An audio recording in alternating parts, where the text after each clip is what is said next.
Well,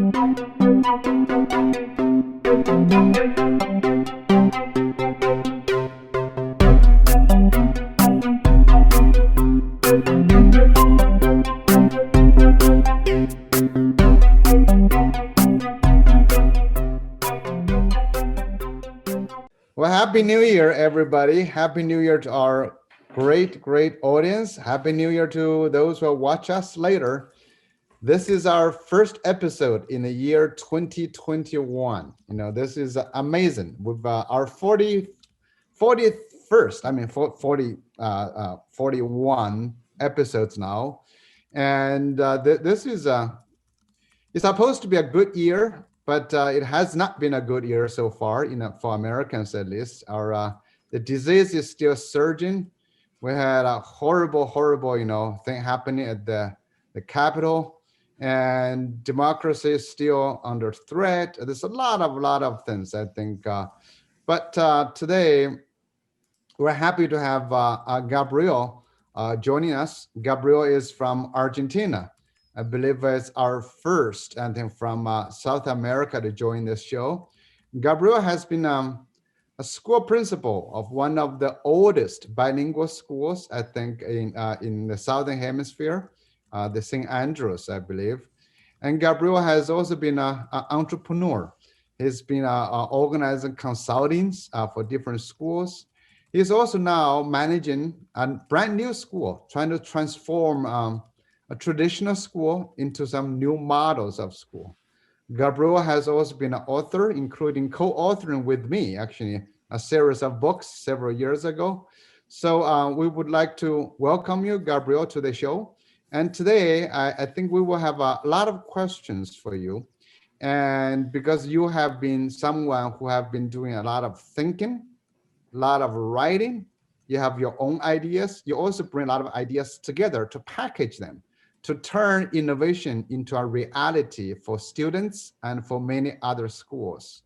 So my first question, Gabriel, is really for you, is to simply summarize, what do you think you have learned all these years to promote innovation, promote changes in schools? What is that lesson you might have learned? Thank you. I'm honored to be here with you. Many thanks for the invitation. I've known Dr. Sao for many years. As you mentioned, we collaborated, and I was also honored to be one of the co-authors to the sequel to World Class Learners, and he's been a friend and mentor. So I'm very honored to be here and grateful. Thanks to all the co-hosts for the invitation. My journey, as you mentioned, has been quite an eclectic one. I've been a classroom teacher for almost 30 years, then school principal in independent schools, high profile, high resource. Was lucky to have the opportunity with many generous people like yourself of going all over the world, learning, sharing ideas, visiting schools. And as you mentioned, now I've been for the last 2.5 years trying to do it in quote unquote innovation. I say quote unquote innovation because it's the kind of word that has fallen into the well-populated graveyard of terms that have lost all their meaning, especially when it comes to education. There are many lessons. The overarching lesson is it can be done.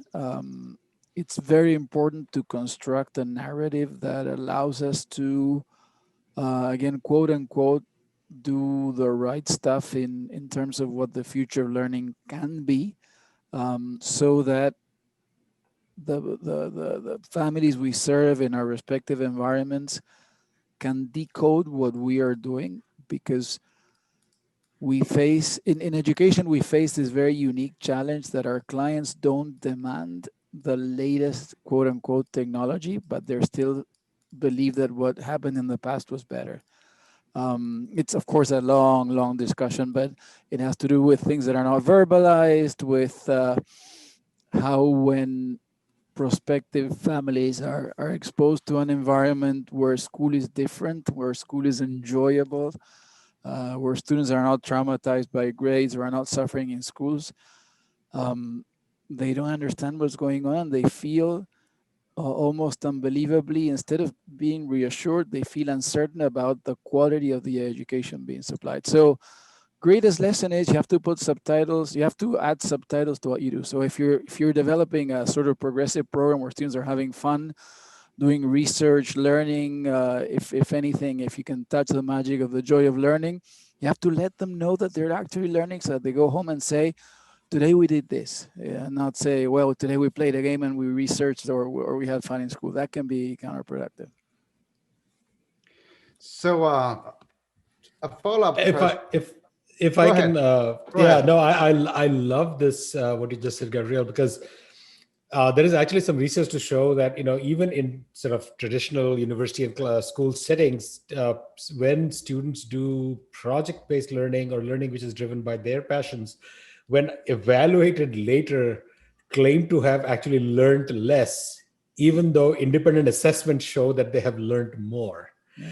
And I think that is just such a sort of a poignant sort of a point that you're making there, that at some level a big part of the challenge is being sort of your own advocate, because people have, and that's what is, I think, the tragedy, right? That we have taken dull, drab, soul-sucking sort of classrooms as being how learning should or has to be, and that if it's something different, then it's actually, there is no learning happening. And so I think that's just a very powerful point, because we see that in other contexts as well. Yeah, and if you allow me to add to that, um, I think it's essential that in education we build an exciting narrative. I recently wrote an article. For me, the perfect example is a hybrid model. No, we refer to blended learning, or when students are partially at home or they're connecting, as a hybrid model of learning, and that doesn't excite anybody. We should think of a new species, not of a hybrid model. Saying hybrid, in many hybrids in nature don't even give any offspring. So we're not going to excite anybody by saying, "Oh, we're moving towards a hybrid model of learning." So I think we don't need to neglect this idea that we need to co-construct a narrative or a story. Storytelling is the name of the game in most corporate endeavors. I think we should also extend it to education to capture the imagination of our public. Otherwise, the status quo, despite the pandemic and despite all we have learned, will and hopefully not remain. But I think there's a lot to be said in terms of being able to communicate more assertively what we're doing and how we're doing it. One thing I was just curious about, following what you were talking about, is capturing the imagination of the public. And because you've been in that process. I think all the hosts here, we're all in universities. We have students who come, but when you run a school, even in the school you used to run, that's well-known school, but still you still have to create an image for the public. So how do you convey the message? The change is actually good. That the new models, the more child-centered action is good. How do you give that message out to parents? Again, if I had an easy answer to that, I would write a book that would be as best-selling as yours. But there is no easy answer to that. I think there are multiple points of entry for a very complex problem. One is school principals need to take advantage of their respective podiums to convey the strong message that their schools, if they are doing it, are enacting change through critical points. I'll share more hopefully about our school now and how we went about the process of radically transforming a school. But when you are caught within the inertia of a well-performing school, and that can be a death trap, because it's very difficult to change when you're doing well. No, but when you're leading a well-performing school that has high levels of satisfaction in terms of the families, it's essential that leaders identify the critical points in the system, and and that they make those emblematic in terms of school communications when they have the chance to address the community at graduation, when they write their opening statements for the school newsletter. There are still certain very vocal moments in the life of a school, and leaders have to take advantage of that. The second one is related to unearthing those opportunities for change that, again, are going to be highly impactful. I always give the same example, again, referring to K-12. If you're doing AP calculus in a school, it's very unlikely that you'll find a spot there where you'll be able to innovate and make it in a way that becomes discernible and very visible within the school community. But every school system that I know and every school that I visited has spaces and has slots where you can innovate and create some really exciting project-based learning endeavor, where you can have students do service learning using technology, where you can connect with real life, where you can bring in external speakers. Those critical points are there, and then it's up to the leadership to magnify them in a way that makes them emblematic. All right. Well, thanks, Gabriel. I think, Chris, you have a question?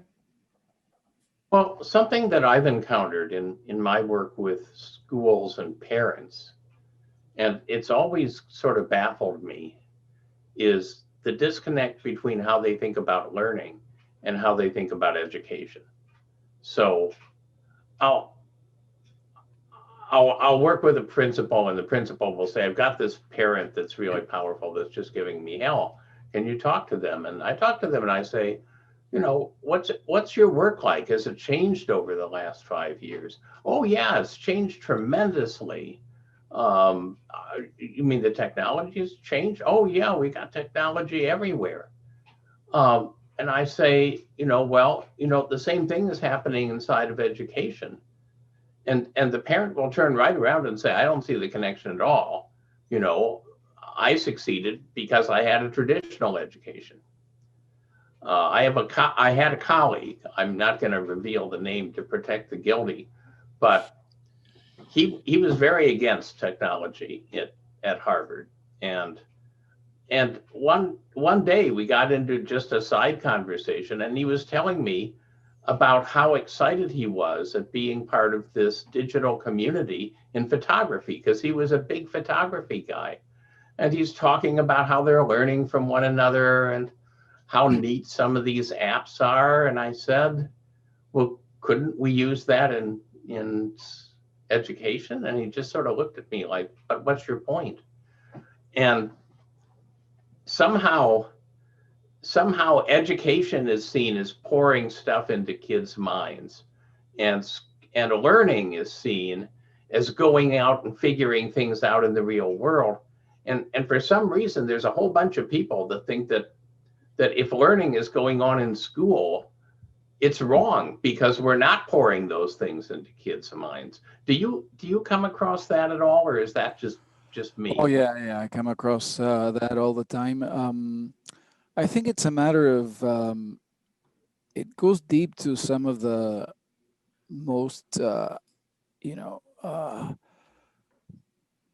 profound issues related to parenthood. When parents are exposed to the potential changes in the school system that take them off their comfort zone in terms of what worked for them, it's impactful in ways that are very difficult to discern for them in their own psyche, in terms of they want for their children what they had, and they want certainty. We collectively as educators have done a very poor job of redefining certainty. We still associate certainty with contents, as you said, with filling children's minds with stale data that gets outdated the moment they learn it and they forget it. So unfortunately, it is deeply related to how it impacts you as a parent to see that your child is going through a different education. Like I've encountered as many people that are open-minded and embrace a new education, as many of the others who are, of course, the ones that are more noisy and who raise hell in many schools. The thing is, are you going to project your person? And do you want your child to grow as you did?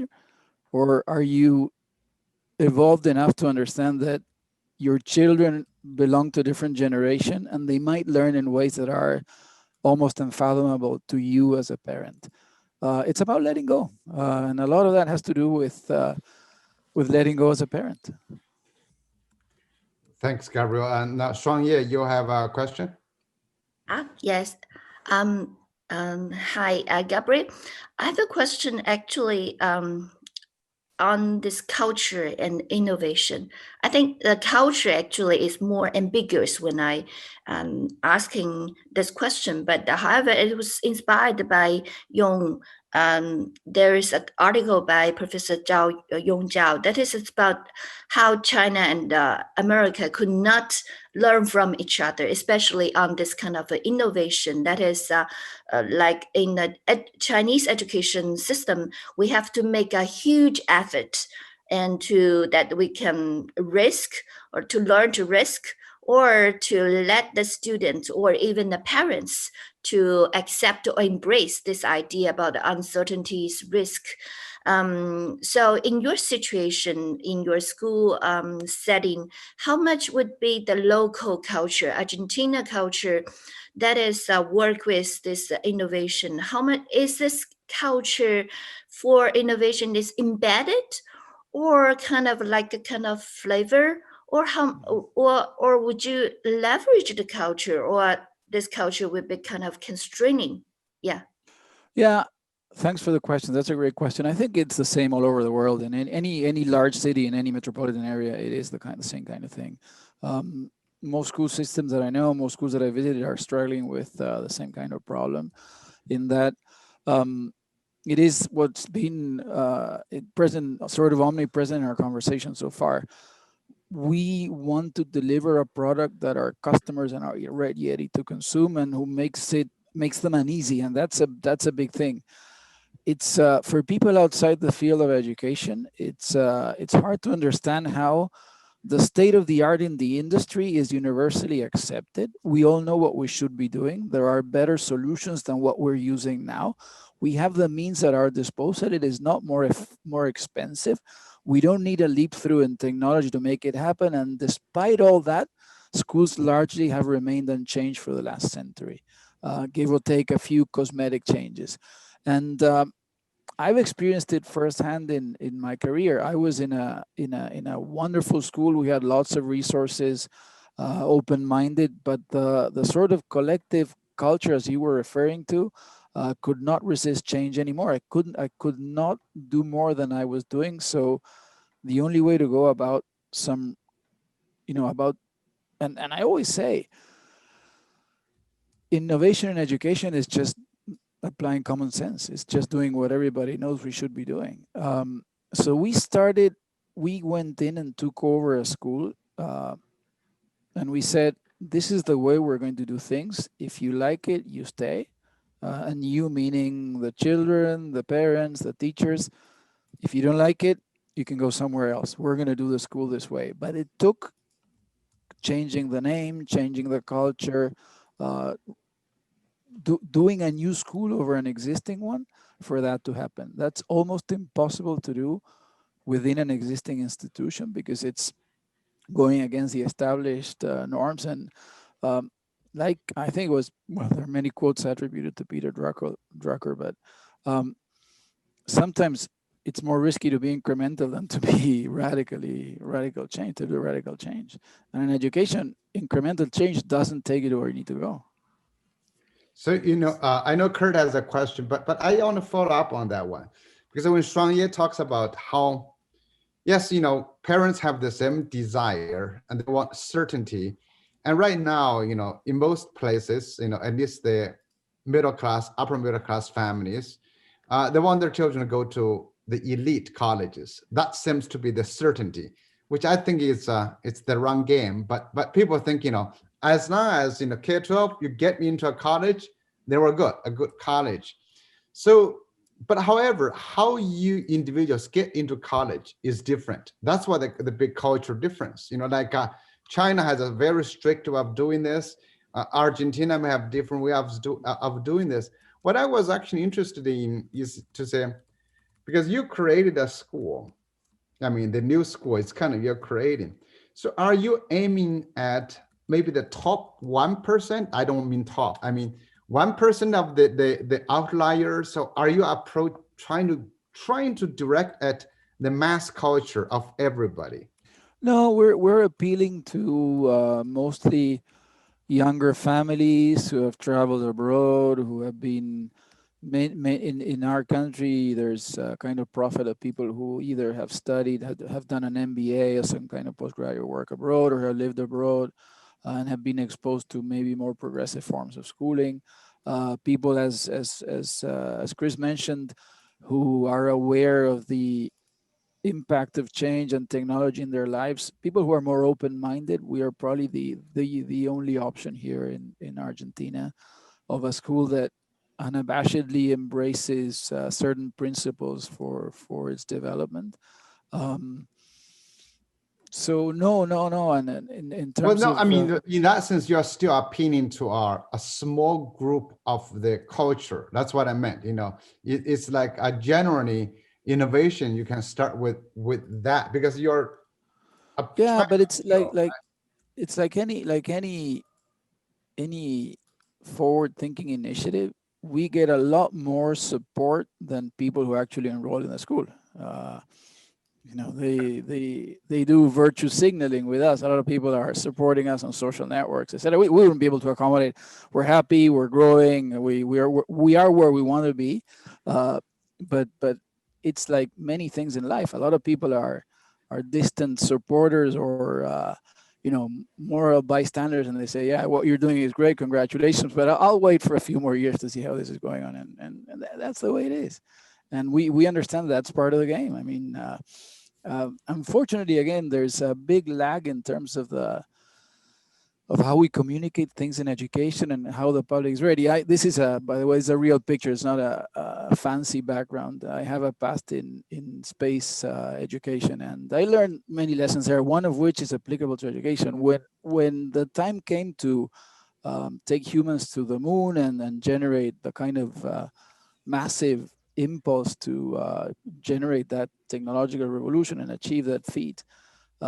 The public was ready because science fiction writers had been painting that picture for 60 years before them.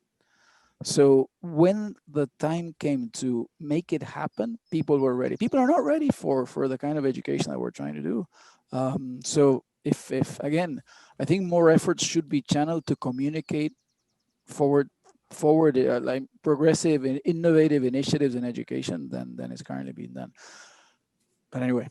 All right. Well, thank you. Well, I hope education will paint a lot more pictures. And Kurt, sorry about that. Kurt, go ahead. Oh, Punya, go first. Yeah, is that okay? Oh, okay. Kurt? So two things here. One, I'll make a small plug for a project that we're doing because you mentioned science fiction. So starting this month, actually, on Slate magazine, we are actually going to have 3 different science fiction stories coming up in the next 3 months around the futures of learning. So we got, working with Slate and the New America Foundation, or whatever they're called, got some top-notch science fiction writers to write 3 different stories. So they'll be coming out in Slate magazine starting in a few days in Jan. We'll have some academics who will do follow-ups to that, and we'll have a webinar. So that's sort of along the lines, Gabriel, of what you're suggesting, is like, because sometimes fiction is really the only way in which one can untether one's imagination. Because and I think the bigger one is that writers of fiction also know how to communicate at the emotional level, not necessarily just at sort of the factual, right? It's a visionary exercise. But the question I wanted, the point I wanted to discuss was actually something slightly different about what you had talked about when you talked about that principles that administrators need to find these points. I mean, so there is sort of a strategic way of thinking about school transformation. And I'm reminded of a conversation that my graduate students had with Michael Crow, who is the president of Arizona State University. He started, if you haven't followed him, I would just Google him and look him up. he started at Arizona State around 15 years ago, and the reputation of ASU was that of basically being a party school. And we interviewed him about how he managed to change this culture of this institution, because it has a completely different self-image. It has a completely different image from outside as well. And I think that Kurt and Zhao and Chris and Shange can speak to what they know of ASU now, what the image from outside is. And basically that's what we were asking him, that in some ways he was a designer or a painter, but in a very different kind of a canvas. And so what were the kinds of tools and pressure points and things that he could do to sort of move this Titanic? And that's not easy. But it's been very, and it was very insightful to hear from him. And some of those had to do with who you should keep in the organization, who you should let go, who you need to just sort of bring people together and force them to work together. Or, so I'm just wondering if you can speak to that, because there are some very difficult decisions that need to be made in that process of transformation, and some sort of retrofitting of ideas as well, because you learn along the way. So can you speak to your experience of doing that? Because it was very insightful to talk to Michael Crow and hear his take on how he envisaged the university and how it ended up where it is, and the kinds of moves that he had to make and the tough decisions that he had to make. So maybe you can talk to that, because I think that I got a glimpse of that in what she had said earlier, and would love to sort of learn a little bit more. Yeah, sure. Thanks. Well, obviously we're still at it. We're in our third year, so we're still in the middle of the process. But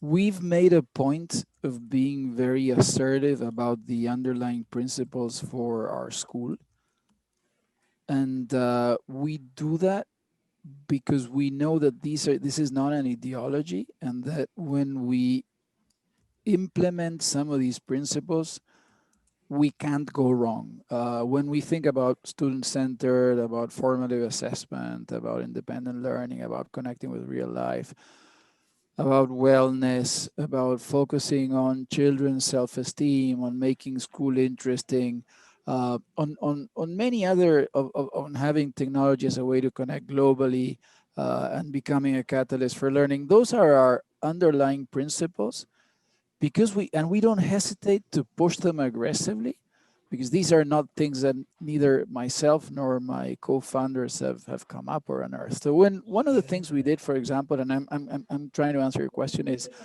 we said from the get-go that we would eliminate averages at our school. We thought, when you think of grading, probably the single most impactful point in a school is assessment. So we said, and so I stood up in front of the faculty and said, we're not doing any more averages. And does anybody disagree with this? So what I'm saying is, unifying the sense of purpose of a school behind principles that are very difficult to argue against gives you a tremendous strength and conviction. In our process, we were so clear and so assertive about what the school stood for that people who did not align with that were automatically out of line. And it was a matter of months before they either left or we had to let them go. And if we gave them a lot of time to fall in love with our new culture and to experience firsthand how this was going to be beneficial for themselves and for their students. And we have no doubt of that. Like, one of our main principles in everything we do, in the school, in the work we do, consulting, in our events, in our professional development, we have the adults do the same that we want our children to do. So we don't do lectures. We encourage them to do research. We don't do announcements in our meetings. We treat our professionals in the same way that we want them to treat our students at the school. So we were, again, we had no hesitation in establishing a very strong culture from the get-go, because this is not my idea or those of my co-founders. This is what education should do. This is what education should be about. We can argue or we can discuss the way to do it. And of course, we're open. We're not coming in being dogmatic about the pedagogy or how to do it, but we are absolutely, rigid and dogmatic in terms of that we are student-centered, that we want it to be a school where students find themselves at ease, that we care for their self-esteem, that we care for their wellness, that we build in elements of self-exploration, etc. So that's the way that because we were a new school and we could stand up and say, this is the way we're going to do things. And we could very safely ask, does anybody disagree with this at every meeting we had with parents, with students, with faculty? And because we were not pushing an agenda or trying to do anything other than what should be done, it was very hard for people to argue against it. So with that, we got two Thank you. questions from the audience. Sure. One Punya Kapin and one is from Lydia Chow and from. So the question is, Rain, I'm wondering about assessments. Does your school conduct to provide learning evidence and increase buy-in of parents? You just said you were dropping averages. So what kind of assessments do you do? We don't do anything that we do what everybody does. We have encouraged a lot of self-assessment, rubrics. Students co-create the rubrics, not all the time, but whenever we can. We encourage reflection. We've made it a sort of rule, even in the high school, that an assignment is not given a numeric grade until a student has had at least a couple of opportunities to improve upon what they're doing. For example, this year in Argentina, because of the pandemic, no school could award any numeric grades. And we didn't have a problem with that because we had already a system in place that was mostly based on rubrics. For example, one thing we've done is we have students self-assess on learning attitudes at the end of each grading term, and we have all their teachers do the same, and we compare the differences between how they self-assess and how their teachers assess them, and the differences are minimal. So again, we're not doing anything extraordinary. We're just applying what we know that should be done in terms of assessment.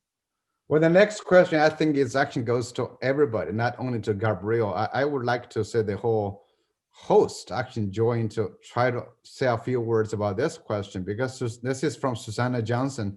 Is how do we move the conversation to the larger audience beyond education thinkers to families who now are seeing the needs for change themselves, but are unaware of all the educational innovations?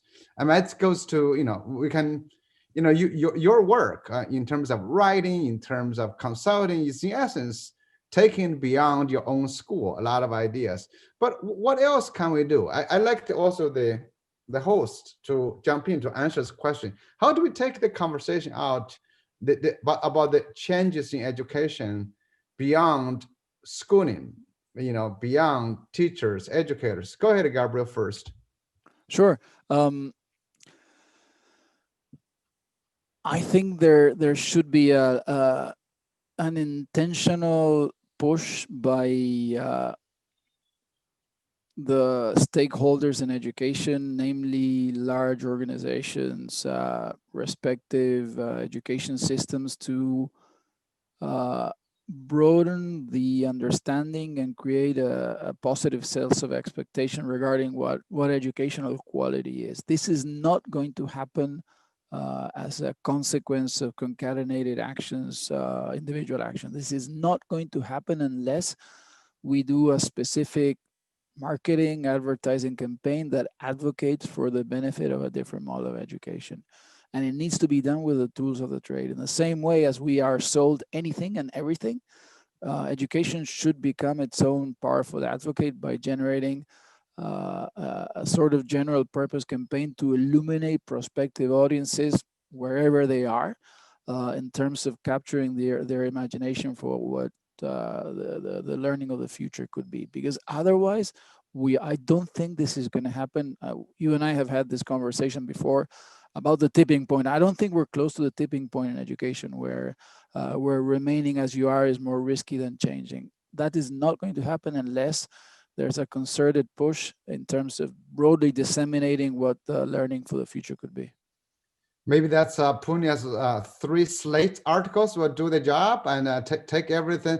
But Chris, actually, I'm just curious to say, I want everybody to say, do we as professors, in colleges, do we do anything beyond, our own job to influence the public, to help other parents? And of course, silver lining may be the first one we are, maybe among the things we do. So I want to, everyone to say a few things. Chris, how about you? Let's start with you.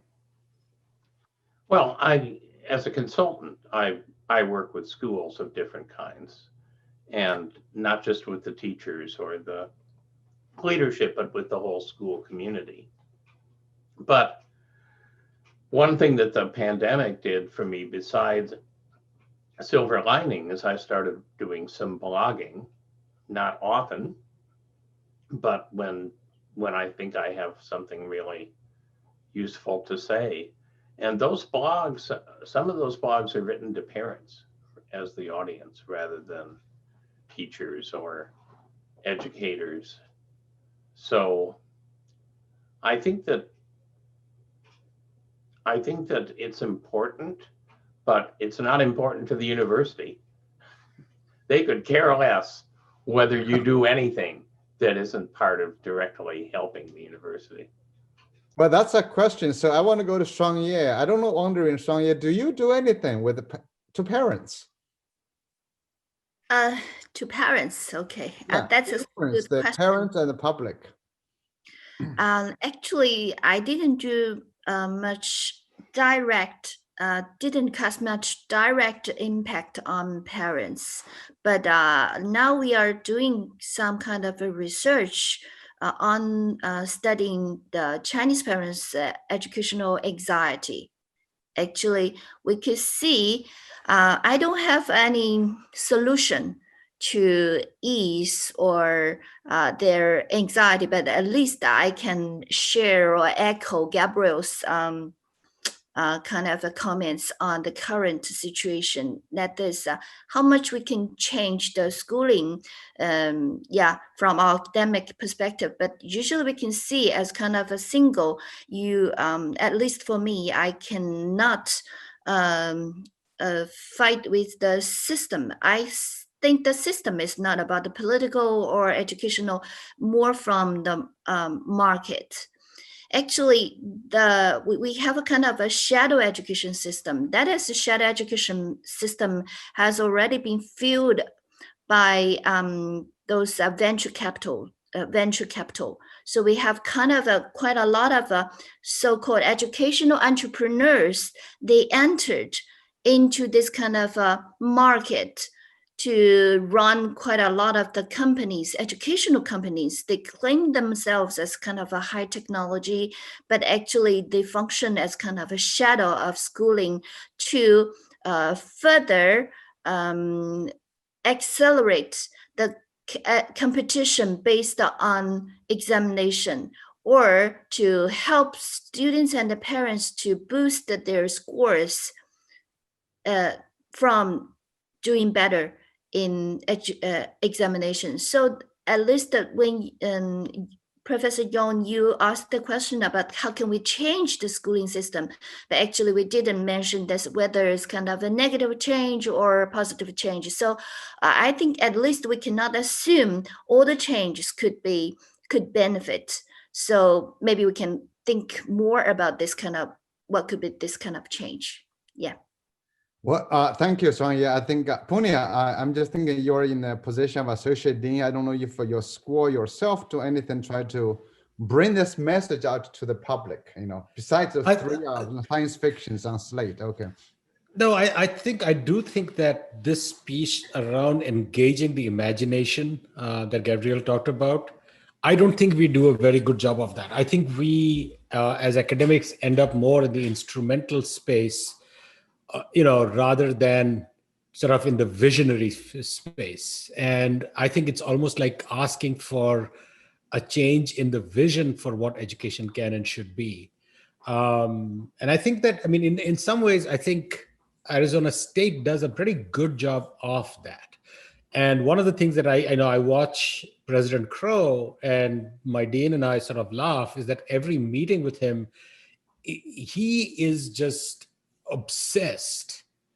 And it is this sort of single-minded sort of repetition and obsession of certain core values and ideas. It's almost like he can, like a pile driver, sort of ram it in. But I think that's what works, is that he is offering a vision and he's sort of consistently and continuously marshaling the resources of the university and his sort of stage that he has to sort of push that vision. And I'm not saying that it always works out or it's perfect, but I think what it does, it gives the people within the organization, and it's a large organization. I mean, we are right now the largest university in the United States at like 100,000 plus students, a shared sort of a perspective and vision, which articulates sort of a new perspective and vision. So I think there are things that we can do, but I think that we need to think more in terms of engaging the imagination than offering like, oh, you need to do like, these are the 5 steps,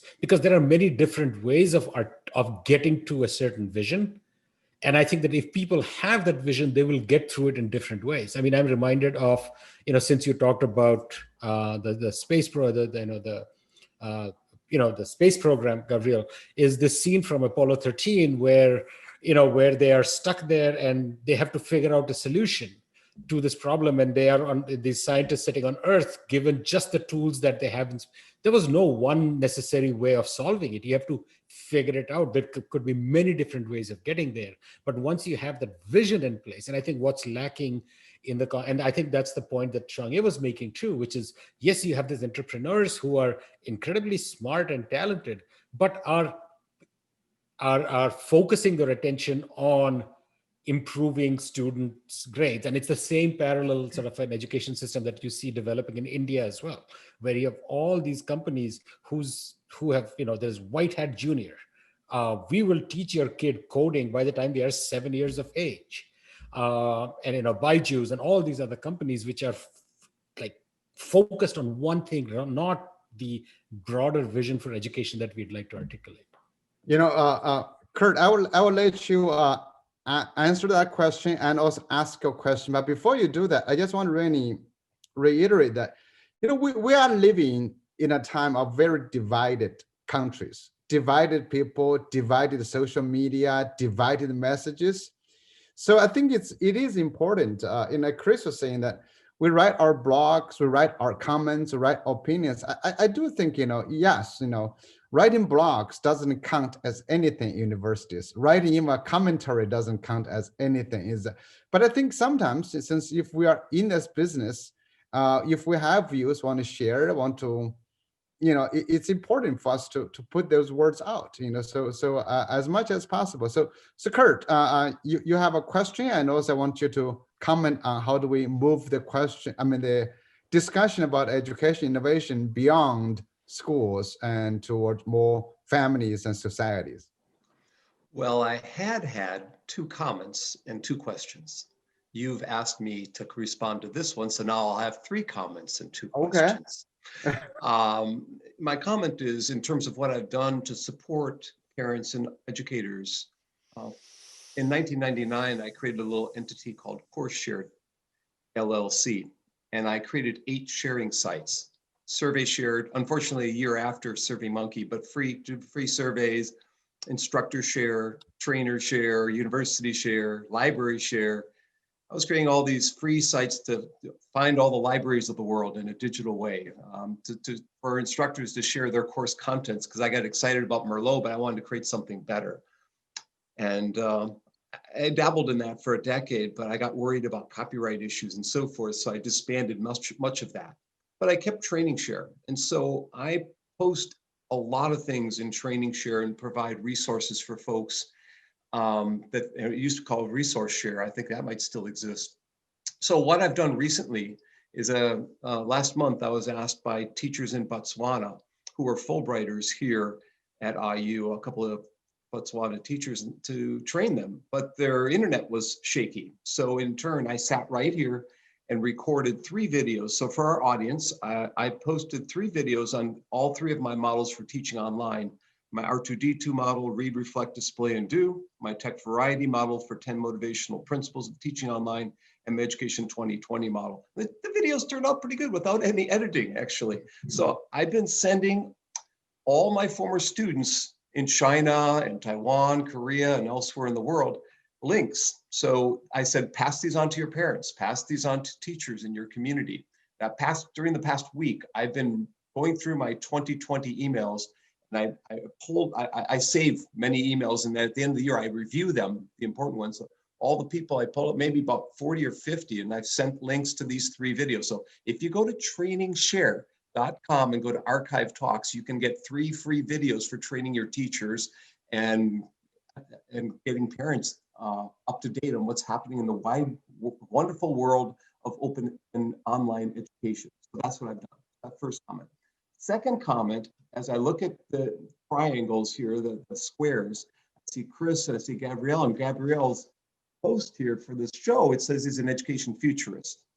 And in the late 80s at Wisconsin, when I was going to graduate school, I was reading Chris's work on being, and I wanted to learn about the future of education. So naturally I had to read Chris Dede.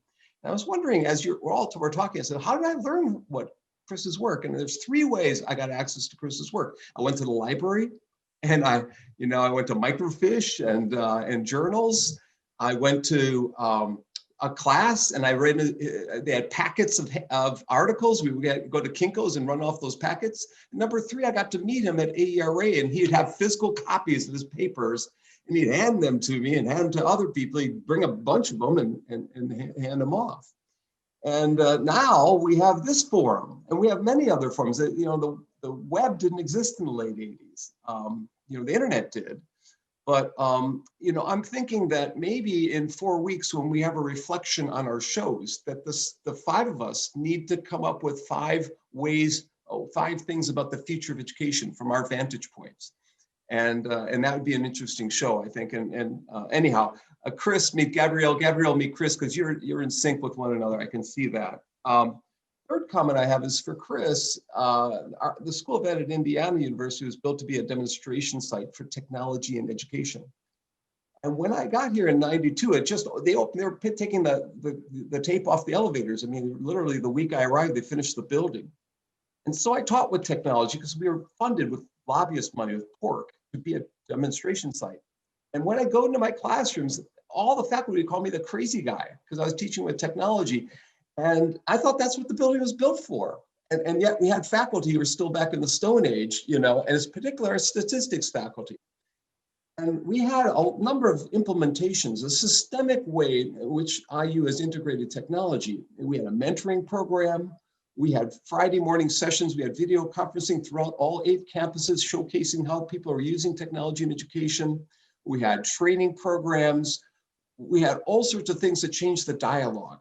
And within a couple of years, we would say the same statistics faculty who are critiquing me for being the crazy guy with shorter hair back then, on curly hair, and those statistics faculties were integrating tons of technology in their classrooms, just like your example with the faculty member there, and I had to kind of remind them of what they said. Well, anyhow, times change, but it has to be systemic in nature. It has to be multi-pronged approach. It has to be integrated all together. So that's my second comment. I have 2 questions. One is, you said you worked with Young Zhao on a book, his update to world-class learners. And as I look at the printout for today's session, the blog post, it says, Take Action Guide to World-Class Learners. So I'm assuming that that's the follow-up. I was thinking when you said you did the follow-up, I was thinking, what are new places in the world that you and Young have found that are creating or helping create world-class learners? Has it changed since that? And by the way, when I get bored at home, I go to my bookshelf and I pull that book off my bookshelf and read a couple pages of it, because that's a fascinating book. I love that book, World-Class Learners. When I want to think about myself as becoming a better writer and to write for a wide audience, I pull that book off my shelf and I read a couple pages. I bow to you, Young. What did you do? My question number 1, what has changed? What did you guys do to go beyond the first version?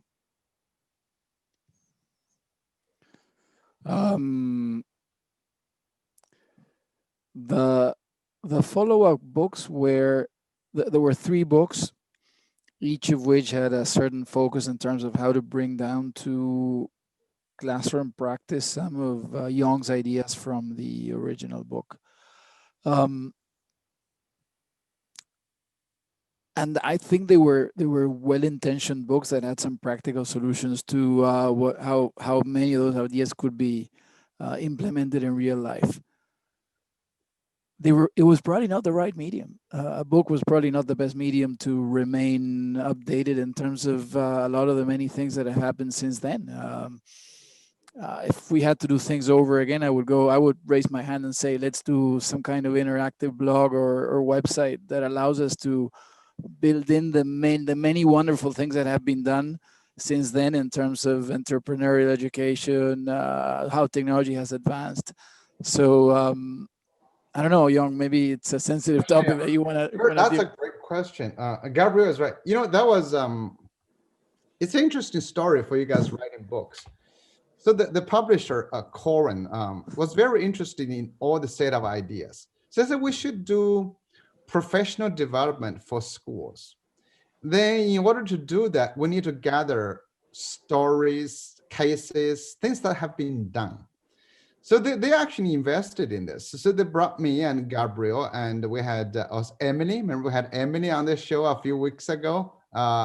We had what's another, Homa, and so they brought us actually and put together us in a hotel for a week. And then we were trying to work on this. And I think if you read those books, they have a lot of interesting cases and a lot of how to do things. But I don't think the book did really well, but it may not have been a good form. Well, if you give me space for that, I can relate a conversation that I had with the editor. When I was writing my chapters, the editor was insisting that I abide by the conventional standard thing of, if you're going to talk about a case, procedure, materials. And I was saying, like, well, we're trying to be disruptive. We can't be anchored to the traditional way of framing what we're trying to do. And of course, it was a losing battle. So I'll leave it there. Those 3 books, follow-up books, didn't change anything. I don't think they even sold very well. So we did not do professional development either. But that was an interesting trial. We did a serious trial. Okay, thanks, Kurt, for that. That's a great question. My other question is, given we have you with us right now as a futurist, and you have a book on the future, Learning for the Future, what kinds of things do you project for what did you write about in that book? And I'm assuming the spaces for learning is one thing that's changing. Am I right? And what else did you talk about in that book? Yeah, that was the first book that I wrote. I think I wrote it something like 12 or 13 years ago. Okay. No, I'm sad to report that the underlying principles are still as current as they were then. That was a sort of general book where I outlined the vision for the future of education that, again, sadly is still relevant and still valid and still into the future. I then wrote a couple more books, and my most recent book was called Extreme Curriculum Makeover, and that was a hands-on practical way of trying to change stuff. I once wrote an article referring to the late Sir Ken Robinson, and the first time I heard him speak, and I heard him speak back in 2009. We rented a car at the airport, and I refused the GPS because I thought I was priding myself in my ability to read Rand McNally maps then. Fast forward 7 years, and I wrote an article for a magazine in the UK, and I wrote saying Ken Robinson's message still remains poignant and valid, and I don't go for a run without a GPS in my pocket. And that sort of tells us the story of how technology changed and schools didn't. And sadly, a lot of what was said has been said over the years in terms of how education should change is still valid. We have been awakened to the global possibilities through the pandemic. We've understood that what we're doing right now is very accessible and easy to do, and it really highlights and emphasizes the global nature of our world and allows students to interact with each other and learn about different cultures and diversity in ways that are very easy to set up, and that's a big change. But answering your question, I think we've understood that a lot of the content learning can be done independently, that it's much better to use our time for the development of skills that are going to make a difference in the workplace, such as social emotional skills, introspective, wellness, independent learning, research, self-assessment, critical thinking, etc. I work with Susanna Johnson, who just asked a question and who's kindly following us, and she's an expert in personalized learning. And there are ways to go about individualized learning, about personalized learning. There are ways to break down critical thinking, which is a monster topic, into a systematic series of steps for it to really happen at the classroom level in any school. There are ways to set up all of that for global projects. Students can interact with their peers from all over the world and develop projects that materialize Young's vision in terms of product-oriented learning. That can be done today. If anything, this past year, I don't know how much will change in hopefully back to normal post-pandemic world, but I know that people are at least are going to be more sensitive to some of the opportunities that are there. Having lived through a year, people are going to be much more open to doing stuff like what we're doing now. This would not have been possible even a year ago. It would have been thought of as a vanguard initiative, whereas now we have shown, and you've experienced it, and I've seen some of your episodes, how you yourselves have valued these sustained interactions over the weeks. So the future of learning is very clear. We just need to make it happen. So Gabriel, with that, I want to ask you a question, which we typically try to get to. You already touched upon that. Because of the COVID. COVID has changed a lot of things. We haven't seen, honestly, the real change happening quite a lot yet, other than people being locked down.